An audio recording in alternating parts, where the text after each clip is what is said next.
Oh, yung mga abogadong nambabastos kay Attorney Leila. Ang laki ng inggit nyo sa katawan, ano? Kasi pinakulong ni Duterte, pinagbintangan na sangkot sa drugs. Pagkatapos ngayon, isang kongresista. Wow, yun ang abogado. Yun ang tunay na merong kaalaman. Yun ang tunay na matapang. Hindi katulad nyo. Abogado nga kayo. Ngaw-ngaw naman kayo ng ngaw-ngaw. Wala kayo ibang maibato, kundi ka balahuraan. Mga abogado pa naman kayong naturingan. Ang babastos nyo. No? Sasabihin nyo, matapos kay Junel, kay Madriaga naman, ang kakapal na mamukha nyo, wala naman kayong ebidensya. No? Yung pandak dyan, na abogado, at saka yung pipila-pilantod, no? Kayo nga, umaral-aral kayo ng inyong pag-uugali, no? Naturingan kayo mga nakapag-aral, saan nyo nilalagay? Ha? Sa mga kapansanan nyo, sa mga kakulangan nyo, no? Wala na kayong pinagkaiba. Bakit kayong mga DDS? Mula nang sumuporta kayo sa mga putang inang si Duterte, nagkaganyan-ganyan na kayo. Binalahura nyo na ang sarili nyo. At nung mga balahura na mga sarili nyo, binabalahura nyo naman yung matitino. Tangina kayo. No? Ha? Kababastos nyo? Hayop kayo? No? Ang gagaling nyo, no? Hoy, mga DDS. Kayo, mga DDS supporters. Mga tanga. Yung mga nagme-message sa aking messenger. Yung mga nagmumura, yung mga nagbabanta, yung mga hinayupak, no? Ng mga duwag, no? Kailan hindi natakot si Aling Maris sa inyo? Gusto nyo magpanaga na lang tayo eh. Ha? Gusto nyo magpanaga tayo eh. Sige, lumusob ka dito sa Luzon. Anong matatakot sa inyo? Hindi nga kayo makaalis dyan sa Davao. Ang putangin ng ito. Huwag nyo ako pagyabangan ha. Ha?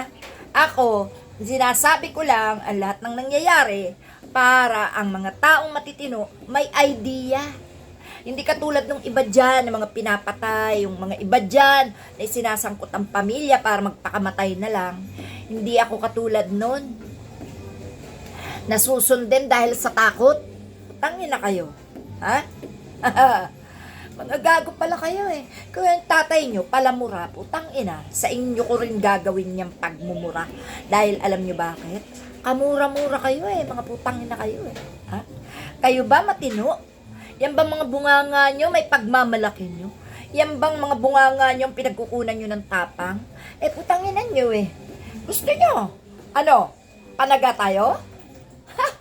Ako walang barel. Putang ina kayo. Pero hindi ako natatakot. Tangina. Kung gusto nyo ng harapang patayan, aba, di magpanaga tayo, mga DDS, putang ina, lumusob kayo dito sa Luzon. At na magkita-kita tayo, mga putang ina kayo. Ang yayabang nyo eh. No? Wala namang halos taga-Luzon na DDS eh. Dahil mga taga-Luzon, gumagamit ng utak. No? Hindi sila mga tangang katulad nyo. Hindi sila mga bobo. Kasi Tagalog sila. Nakakaintindi sila ng tama at mali. Kayo mga putang ina kayo. Pilipit na mga dila, yung mga putang na nyo, kababaho nyo. No? Kaya takot na takot kayo na makabasa, makarinig, no? Ng katotohanan. Hindi lang kayo takot. Galit na galit kayo at ginagamitan nyo ng kabalahuraan. Tangin ang mga to. Hoy, ipinapaalam ko sa tao, sa taong bayan, kung gaano kayo kahayop at bakit kayo sa social media lang. Ako, lumalabas ako dito, no? Wala akong armas. Ako lang mag-isa. Putangina, isa lang naman ang kasama ko. Isa lang naman ang gwardiya ko, no? Mahiya kayo sa buhay nyo. Tangina mga to. Pati mga pari, binapalahuran yung mga putang na kayo. Kayo ang mga palahura ng hype kayo. Mga DDS, mga anak ni Duterte, mga kampon ni Verdugo. Putang ina nyo. Mamamatay yung tatay nyo. Makukulong yung ate nyo. Makukulong yung kuya nyo. Putang ina kayo. Pati na mga alagad na senador ng mga DDS. Utangin na nyo, tingnan natin kung saan kayo kakapit na mga hayop kayo. Baka maya-maya, tawagin nyo rin ang administrasyon ni Marcos. Baka maya-maya, sa amin na kayo nakikinig, palibhasa. Nakatali na yung mga mata nyo sa social media ng mga fake news maker. Palibhasa, puro peke, puro DDS lang ang pinapanood nyo. Kami hindi. Una naming tinitingnan ang mga galawan ng DDS para makontra namin ang mga kasinungalingan, ang mga fake news. Hindi nyo nakita?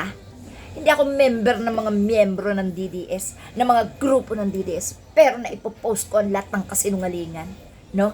Para kontrahin. Sino ang takot sa atin, mga putang na kayo? Sino? Yan yung putang inang amo yung mga Duterte. Sa takot na sila'y madamay, di ba?